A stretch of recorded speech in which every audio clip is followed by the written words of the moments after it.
Washington, D.C., June 2025. The air was thick with suits, cameras, and polished egos. The 2025 Global Security and Cooperation Summit had reached its boiling point. The stage was lined with world leaders, some weathered by power, others new and dangerous. Then it happened. During a live-streamed roundtable, a senior U.S. senator, rumored to be Thomas Massey, leaned into his microphone and said coldly, "President Ibrahim Traoré is a growing threat to Western order." A gasp rippled through the crowd. Some smiled nervously. Some reporters dropped their pens. African delegates stiffened in their seats. Traoré sat still, stone-faced, not angry, not shaken, just still. Then slowly, he leaned forward, fingers brushing the mic gently, like he wasn't preparing to fight, but to bury something. He said just 9 words. "The only threat I pose is to your comfort with injustice." Silence. You could hear breaths catching in people's throats. Then a single clap. Then 20. Then the room exploded in applause. A few in the back cried. But this wasn't the beginning. This was the moment the world finally looked. But Traoré's story had started long before this stage, and it had a body count. 3 nights before the summit, in a dusty military base outside Ouagadougou, a phone call crackled through to Traoré. It was his friend, General Douamba. The line was unstable, but his voice wasn't. Urgent, defeated, fragile. "They promised partnership, but they're stripping our copper fields clean. Soldiers can't feed their children, and when we protest, they call us rebels. What are we, Ibrahim? Partners or property?" Traoré sat in silence, jaw clenched. He knew this story. He'd lived it. The promises of military training had become veils for mining contracts, drone testing, and control of airspace. Troops were stationed in villages to fight terror. But it was the villagers who disappeared, and the terror always looked like them. Douamba's final words before the line cut haunted him. "If I speak tomorrow, they'll bury me before dawn." The next day, the general's base caught fire. No one survived. They called it an accident. But Traoré didn't cry. Not then. He just picked up his pen and rewrote his summit speech. He wouldn't scream. He wouldn't beg. He would sit on that stage and drop the kind of silence that haunts even the most powerful. The day of the summit, a rumor flew across the floor like wildfire. Traoré might not show. Whispers in French, English, Arabic. He had received private warnings. Tone it down. Avoid blaming the West. Be diplomatic. And yet, at exactly 10:58 a.m., he arrived. No entourage, no bulletproof convoy, just him and 2 aides. Inside the glass conference room, diplomats shifted in their chairs. Some rolled their eyes. One European minister chuckled and whispered, "Here comes the rebel prince." But Traoré didn't even blink. His seat was positioned between Canada and Germany. They tried to move it, to make room for another, more relevant leader. A last-minute shuffle. But Traoré pulled the chair back into place and sat down, as if to say, "Africa is not moving. You will." He placed a worn notebook on the table, one his mother had given him in 2006, back when he still believed foreign aid meant hope. In that notebook were the names of missing children, poisoned rivers, and aid trucks that delivered weapons instead of food. He didn't need a speech. He carried his nation's pain in a second-hand leather cover. The countdown to his response had begun. But the world didn't know. They weren't ready for what he carried in silence. A few minutes after taking his seat, Traoré glanced briefly to his left. The French delegate avoided his eyes, not out of contempt, but out of guilt. 3 years ago, Traoré had stood in that same man's Paris office. Back then, he wasn't yet president. Just a soldier with a rising voice, a voice asking, "Why is France flying drones over our gold fields?" The French official had poured tea, smiled politely, and said, Security, Mr. Traoré. You must trust us. Traoré had trusted once. Then the bodies started showing up in forests. Women, children, villagers labeled insurgents. That same French official was now nervously reviewing his talking points at the summit. But no bullet-pointed page could silence the voice of the man beside him. Traoré didn't speak a word. He didn't have to. His silence pressed down like a weight. And the French delegate? He excused himself and never returned to the room. Outside, a camera caught him wiping his eyes. Inside, Traoré was still, his fingers gently turning pages in his notebook, reading stories the world pretended didn't exist, and waiting, because the storm was about to start. While world leaders clinked wine glasses in the summit lobby, Ibrahim Traoré remembered a boy from Dori. His name was Abubakar, 8 years old. He had been caught in a drone strike meant for suspected terrorists. There were no terrorists, just a wedding. Traoré visited the hospital after the explosion. Abubakar had no left hand, just a stump. The doctors made him a crude metal arm from scrap. When Traoré entered the room, the boy didn't cry. He smiled. "President," he said, voice shaky, "I can still draw with this one." He held up his trembling right hand like it was a trophy. That moment never left Traoré. He didn't bring security detail to the summit, but he brought Abubakar's drawing, torn and faded. It was a picture of a house on a hill, surrounded by trees. In the corner, a tiny stick figure with a hat. Above it, in shaky handwriting, "For the man who keeps us safe."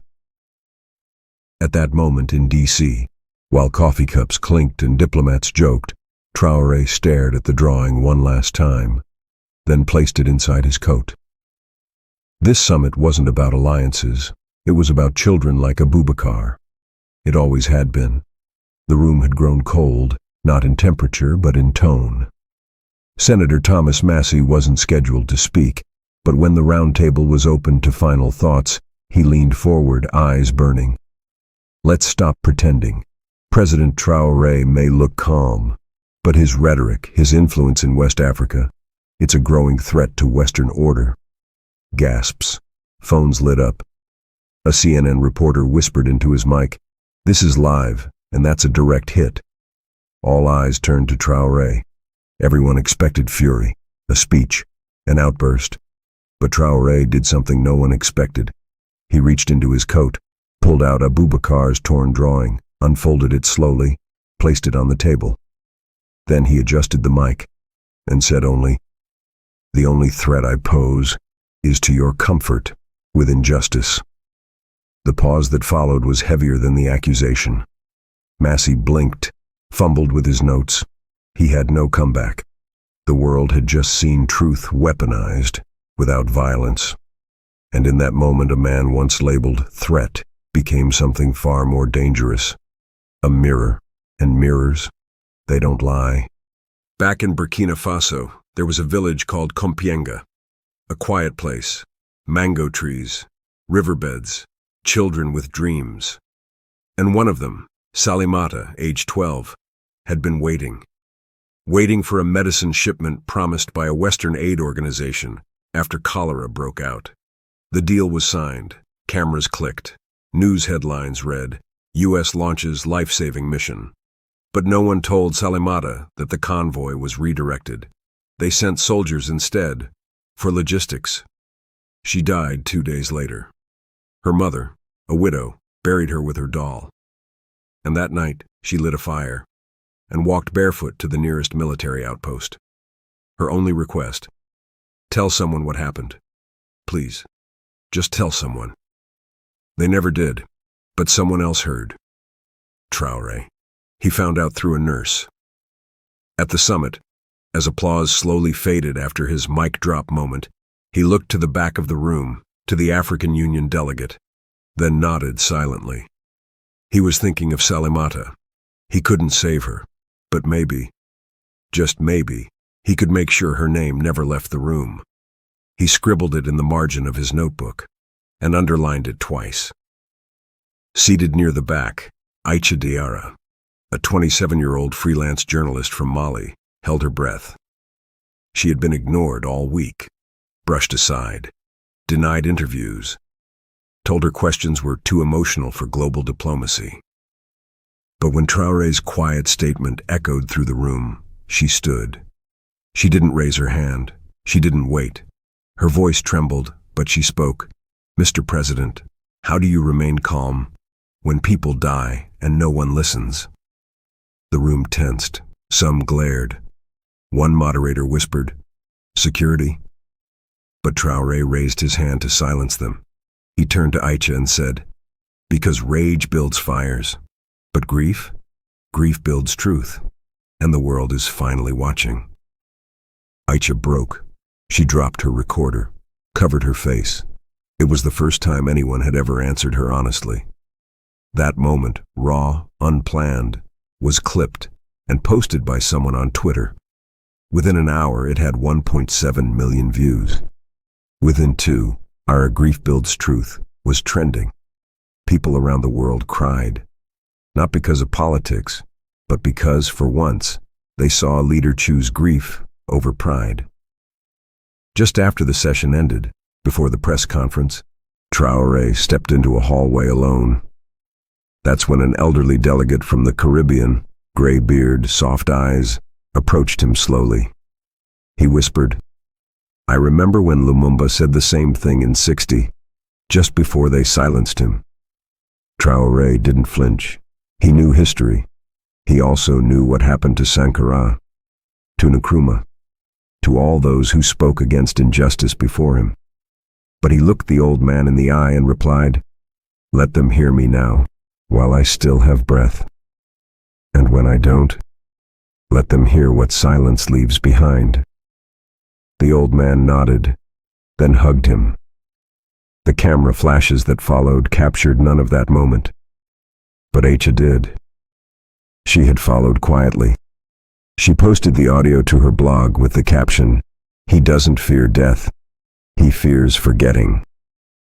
That night, over 12 million people shared her post. Because in a world full of noise, Traoré's whisper shook the earth harder than any shout.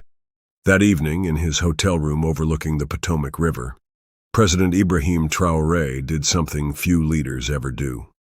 He took out a wrinkled envelope, yellowed at the edges.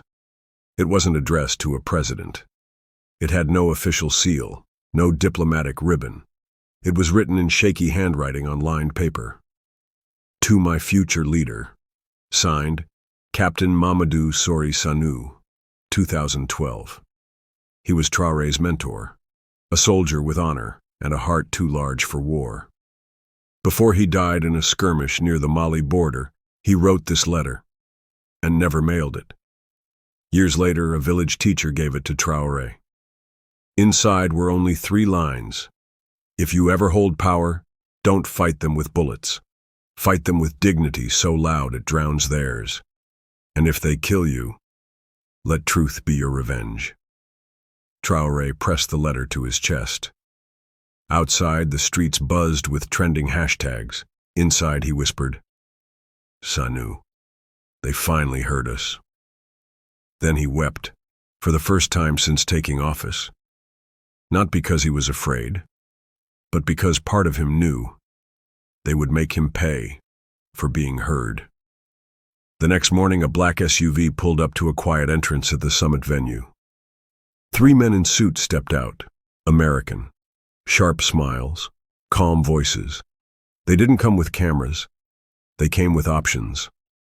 One sat across from Traoré in a small lounge and said plainly, "You've made quite a name for yourself, trending worldwide. Big heart, beautiful delivery." Traoré didn't reply. The man continued, "Look, let's help each other. You tone it down a bit, pull troops back from mining zones, approve a few tech contracts, we'll double aid, build schools, roads, even throw in a Peace Prize nomination. Clean win." Traoré leaned forward, tired eyes, calm voice, the same calm that once made soldiers cry in the jungle. You're offering me comfort in exchange for silence. The man nodded, smiling. Traoré chuckled. You're too late. He stood.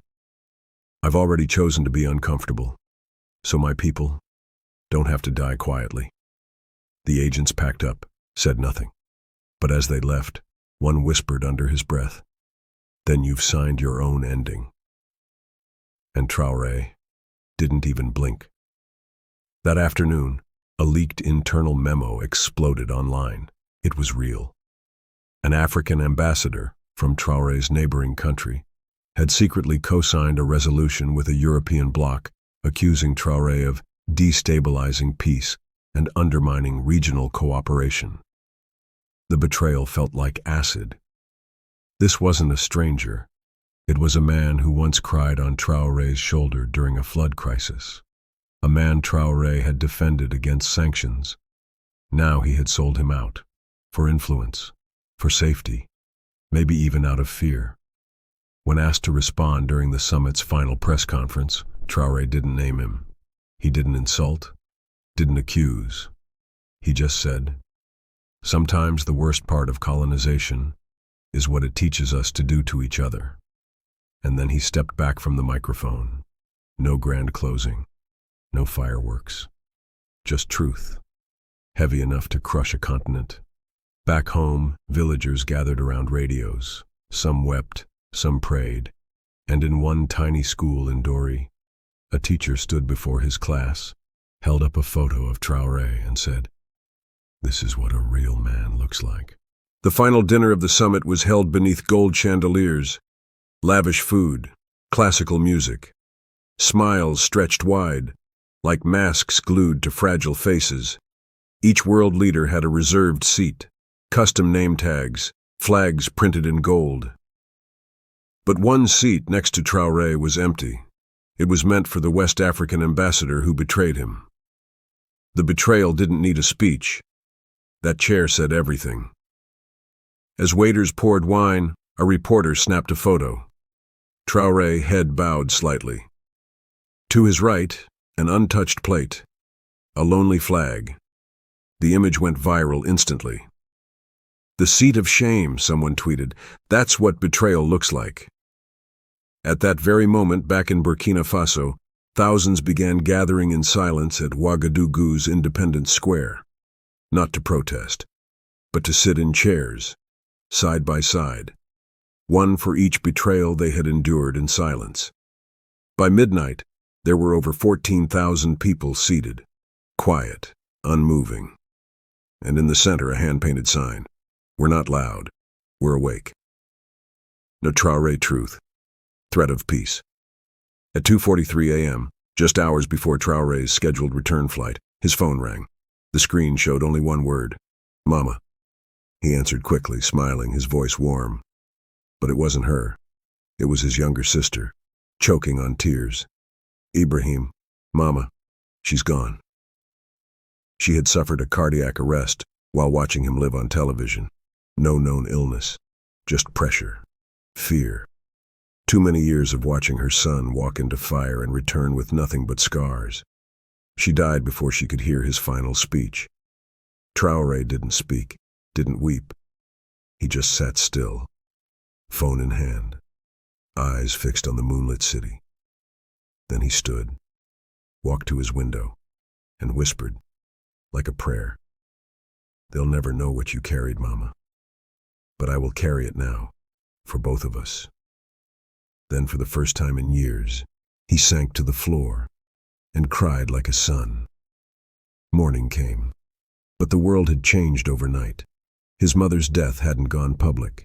Yet something in Traoré's face, as he walked to the podium for the closing session, told the room he had lost something too sacred for cameras. Just minutes before the speech, organizers tried to postpone it, to avoid further tension.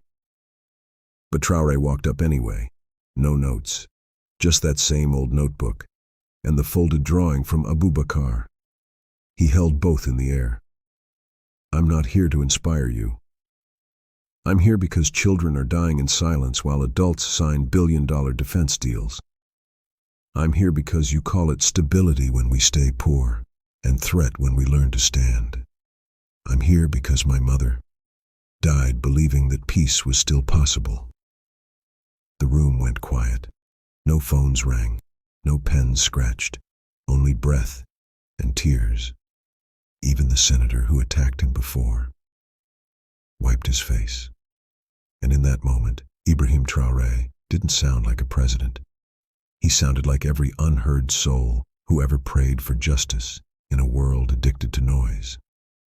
After the speech, Traoré walked off stage. No clapping, no music, just silence thick enough to drown in. The hallway was long, cold, and guarded. As he passed through it, a young janitor, barely 20, stepped out from behind a pillar, eyes wide, hands shaking. He didn't say, "President." He said, "I watched you speak, sir. My family is from Ghana.